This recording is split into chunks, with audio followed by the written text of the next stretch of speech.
People, it's time for the tier 4 video. It's been a long time since it's been a bit of time since the tier 3 video. You know, just a couple of months. But what if I told you that it was all intentional? See, last time that we left off, I said that if you wanted to do tier 3 Enderman, that you could have an Enderman pet that was at least level 60. Maybe even closer to like level 69, maybe in the 80s. However, by now, that Enderman pet has definitely been stronger. Now, I do have a Mystic Enderman that I could use, but I think for the sake of the funny, and also just because of sentimental reasons, we gotta use the one that we've been grinding with for a long time. Now obviously that this guide is coming from me, this tier 4 tutorial is gonna be able to save you money in the process. So I'm not dare gonna say that you need a Hyperion or a Terminator just to do this boss, and that for some reason you need to use a God Roll Aurora armor. No! We will only settle for using the Final Destination armor that you have been using to grind tier 3 Voidglooms all this time. Now on the Final Destination armor and the weapon itself, you want to make sure that you have hot potato books on them. You want to make sure on the armor that you have Hardened Mana and Wisdom on them. Though if you are having a more harder time surviving, at this point you could also put Refrigerate on the helmet. And that's your Final Destination is Ancient Reforge. Now if you're looking for more better health and more damage, you can add Fuming Potato Books to your Vorpal Katana and your Final Destination armor, and of course Recomet. But given that this is a cheap man's tutorial, you don't have to do all that. Nasty. After grinding all those tier 3s, by this point you should have the Vorpal Katana. Make sure it's reforged to Fabled. And with these enchantments, in the past videos I said you can use Titan Killer. I eventually realized that I'm a goofy sometimes. And Giant Killer would be a lot more helpful, given that it gives more damage to those mobs with a lot more health. And just be sure to try to get as much high level enchants as you can. You don't have to go for the max level enchants as they're very pricey, but if you want to go for the ones that are slightly in your price range, that's always a good idea. What? What do you want? What do you want, bro? What the hell? What do I want this for? What? Okay. Wear in video? Alright. That guy wanted me to wear this. I wore it in the video. Alright, take this shit off me though. My goodness. As far as the armor for the Enderman fight, you want to make sure that now that you have at least 50,000 kills on your armor. Yes, that is a big increase from what I was demanding of you last time.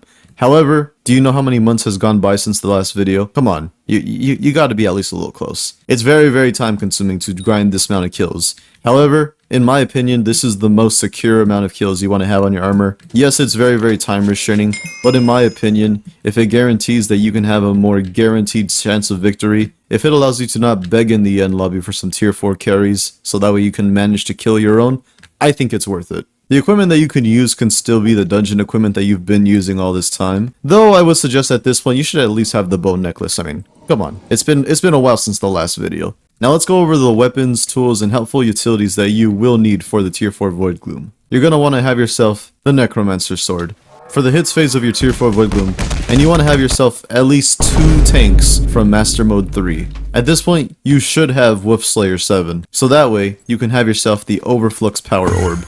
We've already gone through the Vorpal Katana, just have it by now, you know? And at this point in the game, you should at least have yourself Rev Slayer 7, so that way, you can also have yourself the Wand of Atonement. You're gonna want to use this Wand of Atonement throughout the entire fight, as it will provide very necessary healing, as you're getting smacked around by the Voidgloom. If it does prove that you need a bit more healing, then you can use the Florid Zombie Sword, which will give you a big influx of health in just as soon as you just spam click. However, with this Florid Zombie Sword, you only get max 5 charges in a given moment, and it takes a while for them all to charge back. So if you are going to use the Florid Zombie Sword, make sure you're sparing with when you decide to use it. And then if you're trying to get to the beacons that the tier 4 Voidgloom will eventually throw out, you can always use the Aspect of the Void. Wait, what? I can zoom in like that? You can always use the Aspect of the End or the Aspect of the Void, just in case you want to TP to the beacons more fast, but you can always walk over to them. It really doesn't take that much. Finally, a very helpful item would be the Ragnarok Axe. You would use this, say, when you're deploying your tank zombies on the E-Man during the hits phase, or you can also do it while the E-Man is doing its laser phase. Use that time to stack up the Ragnarok Axe, and as it counts down to 1, you can get a big influx of damage with your melee sword. Make sure you just keep spamming fast, and who knows, you might even just get a phase skip. Though if you're trying to do all this on a budget, you probably can't phase skip because you probably might not have the magic power. If you're looking to help your tank zombies get through the Enderman's hits phase a lot more faster, say they're not doing the job, you can always do it with your Juju short bow as well. For the final phase of the tier 4 fight, make sure that when the Voidgloom throws out little Enderman heads that you stare at the heads to make them disappear. These heads will do more damage over time, so the more heads that are out on the field, the more damage you will take. So the faster you get rid of them, the better. Also, be sure to use a God Pod throughout the entire fight, as you will need the many stat buffs, the speed increase, as well as the jump boost that you will use during the laser phase of the boss. Seriously though, it's just that good. Now as far as the power stone that you want to have selected, gonna bet that most people probably might not have Hurtful at this point, because the magma urchins which you use to get Hurtful, you get it from killing mini bosses in the Crimson Isle, and they only have a very slight chance of dropping. And most people usually don't want to spend that much money to just buy them off the bazaar. So if you don't actually have Hurtful, you can always get through with Shaded. Now since the last video, I want to say that I had like 560 something magic power, but since then, my magic power, it's gone a little bit higher. However, I know that not every single player that's doing tier 4 is gonna have 1000 magic power to spare already. So as much as I hate to say it, I need to get rid of a lot of my talismans. Because a lot of the talismans that I have,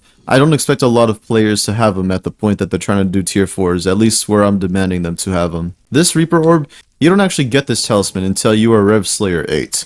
And also I need to say goodbye to the Hunter's Ring, as this is a talisman from Sven Slayer 8. And as I said, if I'm going to have certain suggestions for people, if they should be a certain Slayer level so they can use certain items, I need to make sure that I'm not using those talismans as well. Because it really just wouldn't be fair to you guys. I actually have this talisman, which you don't actually get until Enderman Slayer 7, so I can't use that one either. I assume that most people that are trying to still learn how to solo tier 4 Voidglooms don't have level 7 E-Man, so they can't even use this talisman if they wanted to. I mean, if they did have this level, they'd probably even just buy their way to a Terminator at that point, but I'm sure most people don't. So because of this, we will actually have to substitute that talisman for the tier that's slightly lower, the SoFlo Battery. In which you get this talisman from the level 5 Enderman milestone. At this point, you should be doing your best to get your magic power as high as you can, because more magic power, just power in general. Now as far as how much magic power do you need to actually complete a tier 4 Voidgloom, I would say that you need at least 600 magic power. But I will happily say, the more magic power that you have,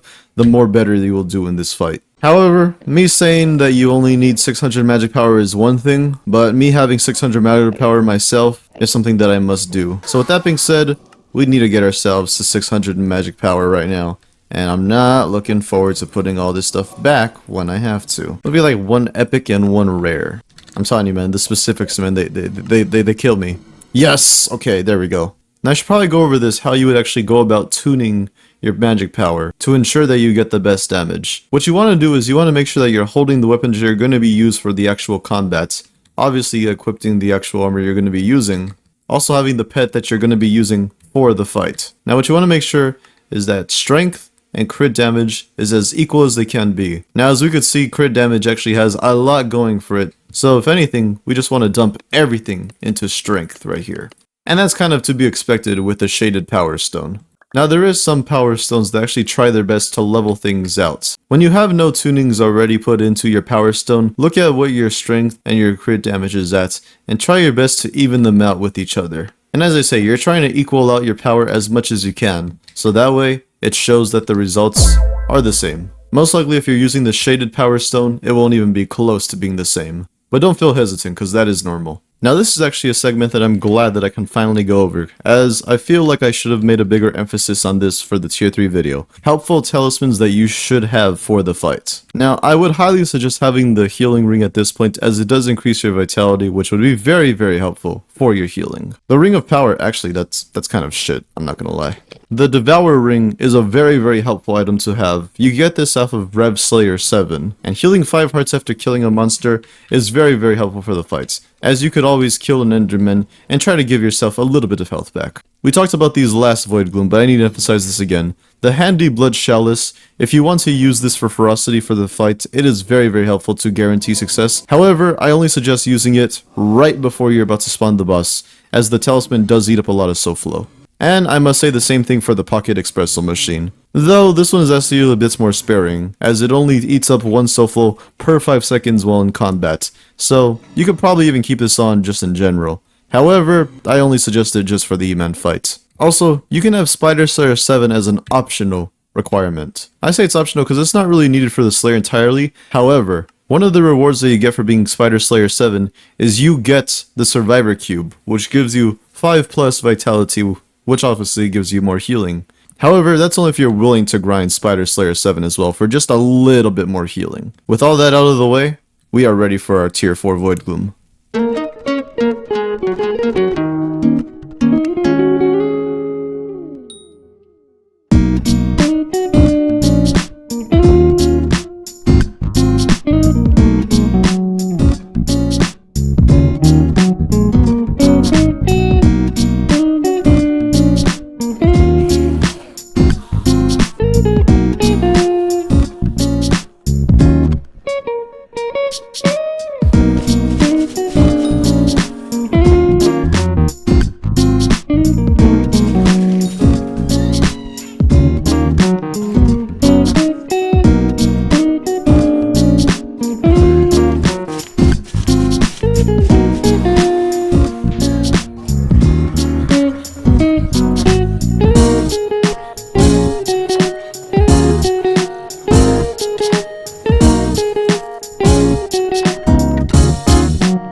Fellow Voidgloom enthusiasts, it's the end of the video, and you've done it.